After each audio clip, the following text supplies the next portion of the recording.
This is what the Earth looks like from outer space. It is a giant sphere.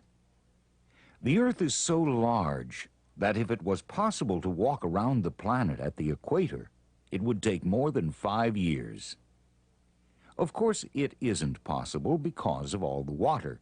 The Earth is often referred to as the Big Blue Planet because of all that water.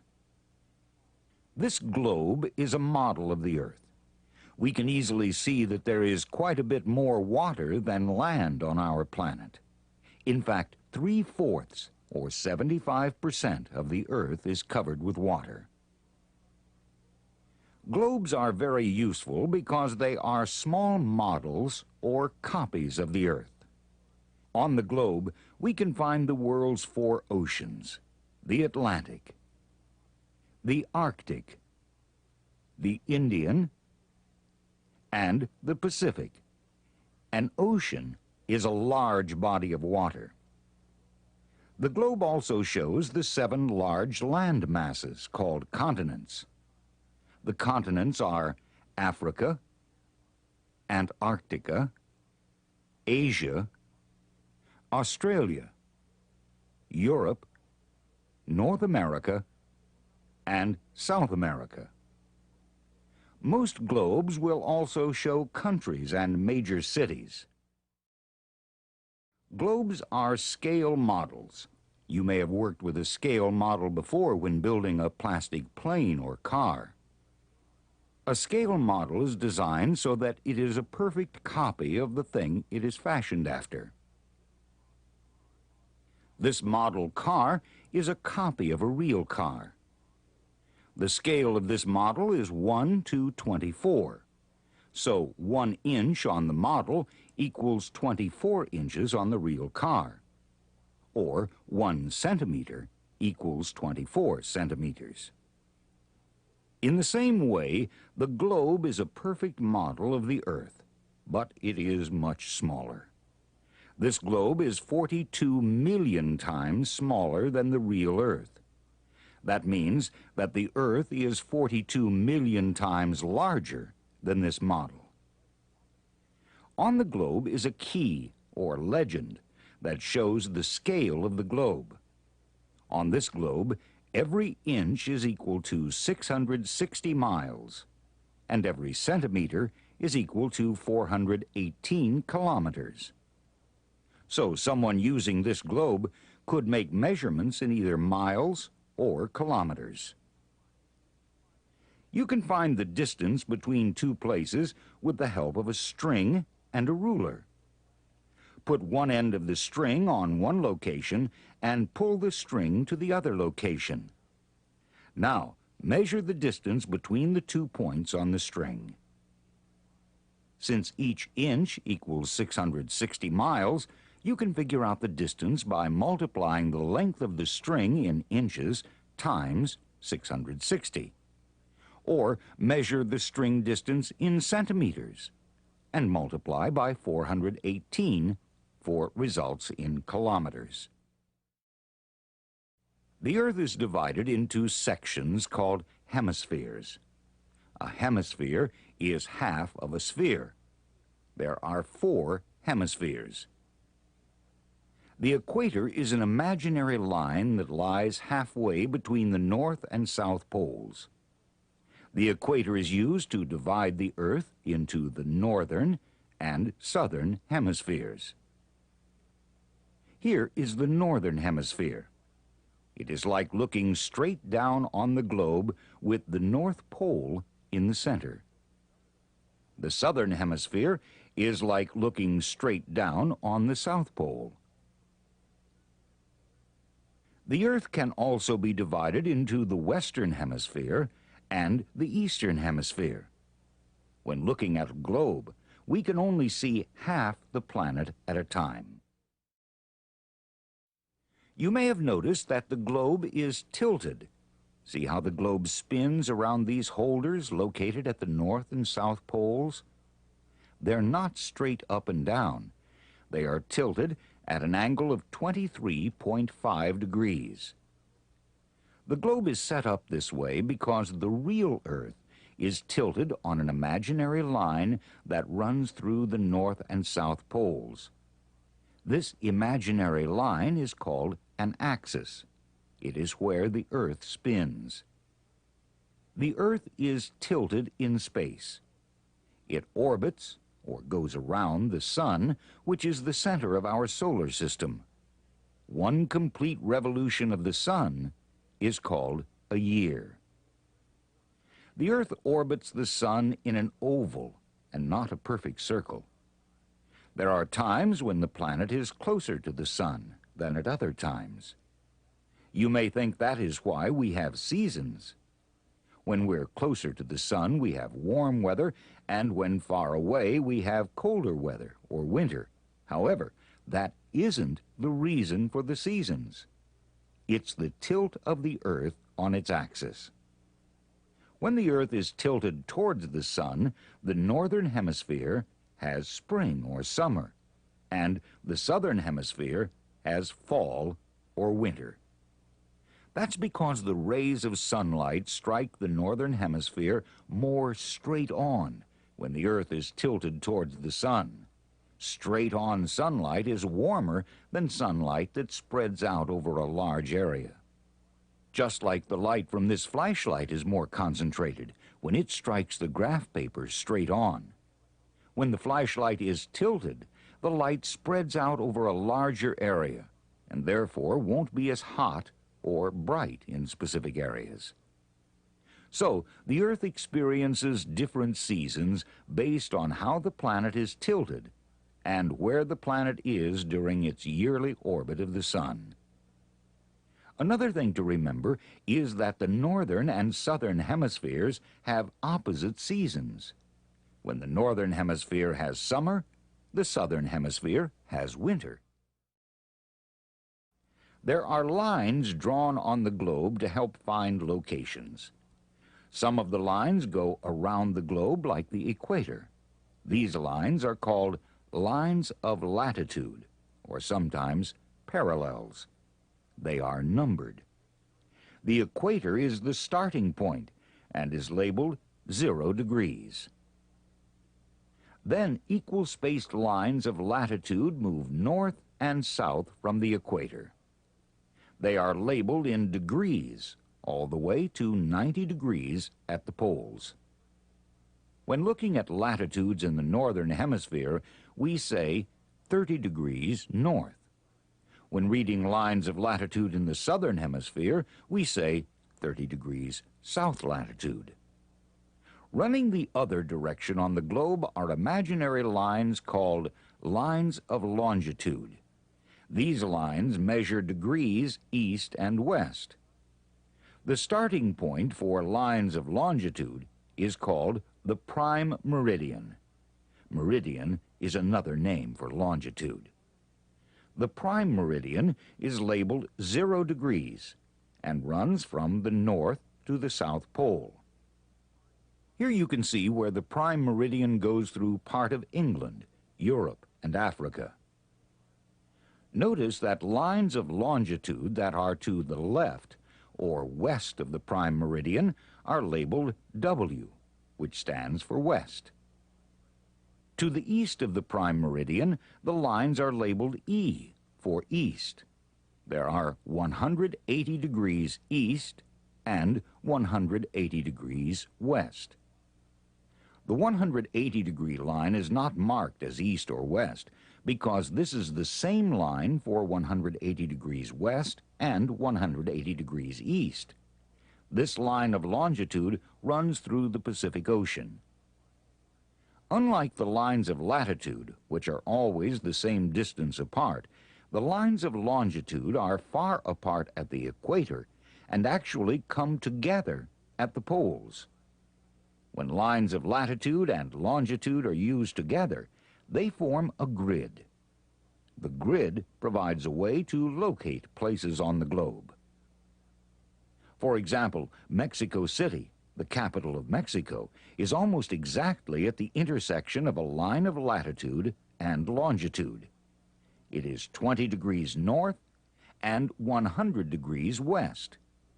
The address for Mexico City would be 20 degrees north, 100 degrees west. When giving the location of a place on a globe or map, always give latitude first and longitude second. You also must indicate either latitude north or south and longitude east or west. Globes are very useful for locating places on Earth. However, geographers use other tools to help look at information about the Earth and its people. For instance, here is a table that shows the size of each of the continents in square miles. We can then organize the continents by size to see the largest to the smallest. The table was used to list the continents and their sizes. In the table, order or ranking was not important, just the collection of data or information. If we wanted to show the relationship of the continents to each other, we could use a pie graph. This is a circle graph where all the continents equal the whole circle. Then, each continent is shown as a section of that circle, or pie, whose size represents how much of the whole pie it equals. A pie graph is a visual way to look at information. It is easy to see that the Asian continent is the largest. Sometimes it is better to show information in a bar graph. This bar graph shows the 5 largest cities in the world for 1990. A bar graph has 2 axes. The vertical axis, in this case, shows the population in millions of people. To avoid cluttering the graph with a lot of zeros, the zeros in the numbers are not included, and instead it says population in millions. That means each number is in the millions. So Mexico City doesn't have 20.3 people. It has 20,300,000 people. The horizontal axis shows the different cities being compared. A bar for each city is drawn to show its population. Another way to represent this information could be with the use of a symbol chart. Each symbol, which is a little person, stands for 2 million people. On the chart, half a person means 1 million people. A quarter of a person would be 500,000 people.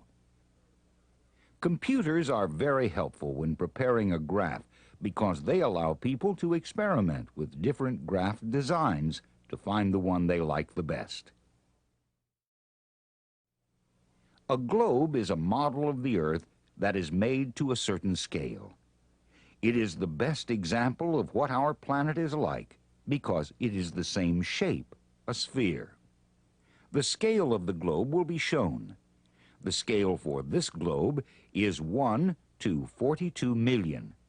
This means that the model is 42 million times smaller than the real Earth.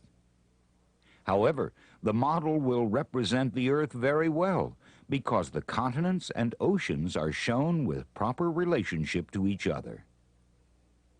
The 4 major water areas are called oceans. Those oceans are the Atlantic, the Arctic, the Indian, and the Pacific. The 7 continents are the land masses of the Earth. They are Africa, Antarctica, Asia, Australia, Europe, North America, and South America. The Earth is tilted on its axis by 23.5 degrees.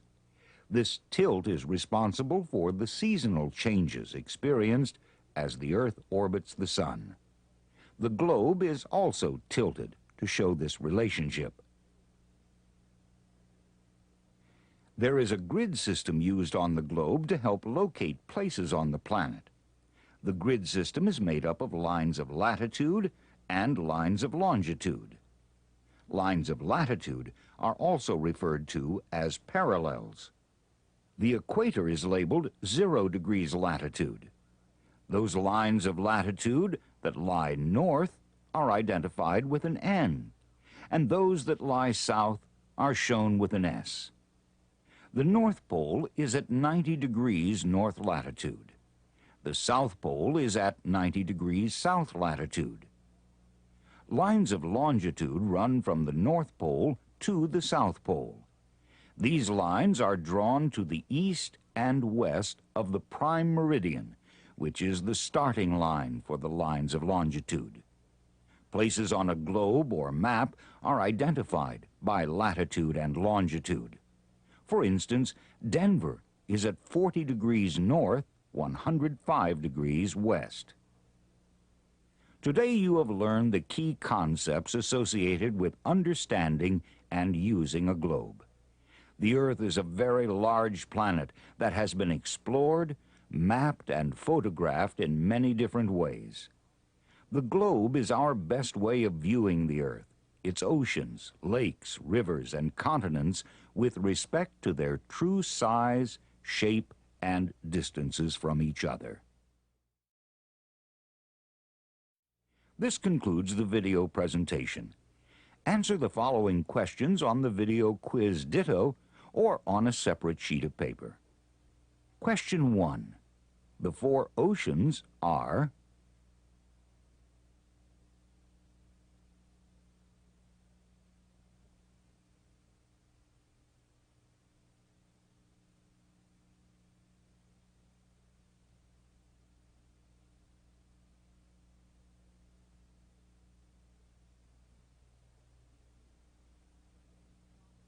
Question 2. The seven continents are: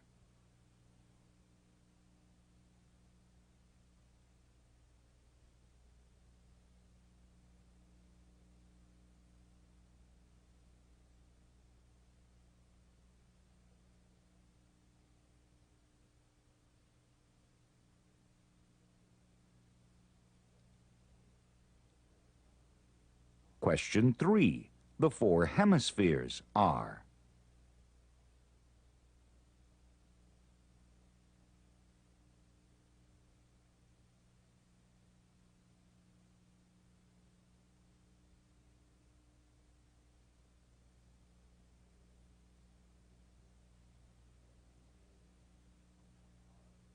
Question 4.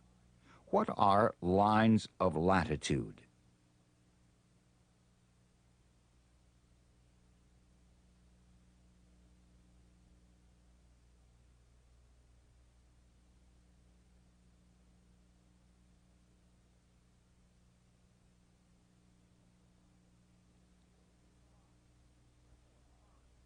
Question 5.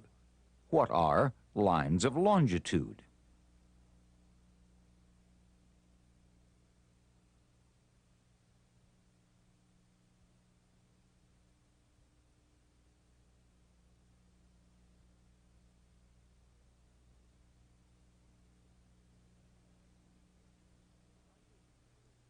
Question 6. How does the Earth's tilt on its axis cause the seasons?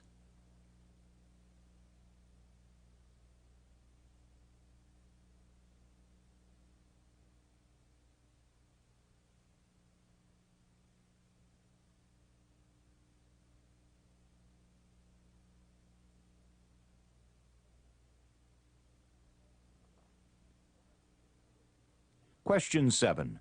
Why is a globe a good model of the Earth?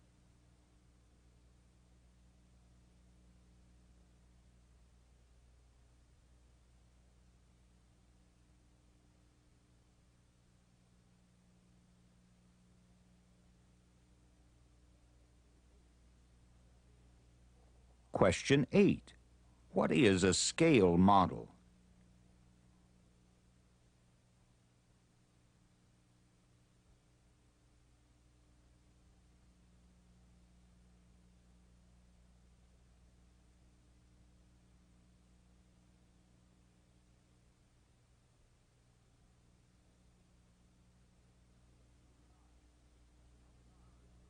Question 9. How can you figure out distances on a globe?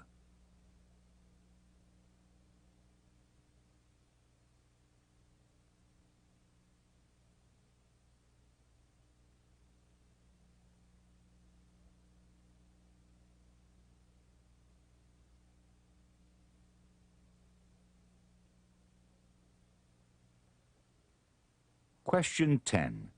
What is the prime meridian?